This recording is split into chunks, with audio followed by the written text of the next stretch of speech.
حرام و حەلال لە ئەنتەرنێتی شەیە وانە کوولە دەرێت و ئێستا لەو گۆڕەی برەیەکەی ئەم خۆت تێناگەینم محارەبەت دەکەم و ئەوە دەکەم وانە گوناحە لەناو ئەنتەرنێتیش عینەشت هەیە. پێغەمبەر صلی الله علیه و سلم دەفەرموویەتن مسلمان نابی جوێن بداتن، زەرەدانی مسلمان حرامە گوناحە، بەڵام عیلاجی ئەوەیە کابرا لە خۆتی وەدور بێخیوە دوایکە یەکشت هەیە ما يلفظ من قول إلا لديه رقيب عتيد.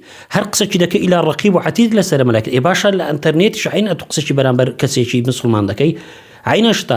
ئەگەر کەسەکە خراپیش بی ئەم جوێن نادەم، شێوازیتکە هەیە، جوێن نەهاتی لە مسلمان. جنێودان حرامە بە هەموو شێوەیەک حرامە لە کەسی مسلمان. شێوازی دی هەیە بەکاری بینی بەرامبەری زۆر شێواز هەیە بەڵام جوێن نە. ئەمە کاتێکەوە کۆمەلگای کوردی تەکنۆلۆژیا هاتەنەوە کۆمەلگای کوردی نەیزانی کو بەکار بین، چکە مۆبایل چەکێکی دووسەرە، توانی بە باشە بەکاری بینی بەڵتانی بۆ خراپە بەکاری بینی. ئەمە کێشەمان لەگەر کەسانێکە هەر ئەسڵەن ئامادەنینە ئامۆژگاری وەگرن. کێشەمالۆنی ئاپێبیری ئەوە خراپە ئەوە باشە، ئەوەی کێشەی نییە. ئێستا بۆ نمونە دوو پشک پێوە دەدا خۆ جارێ بەخۆشی دەمری بەخۆی دەمری جارێ بەخۆی دەمریتن بەڵام پێوە دەدا. هەندێک کەسەیە پێویستی بە دامەزراوە، پێویستی بە پەروەردەیە، پێویستی بە زۆر شتە.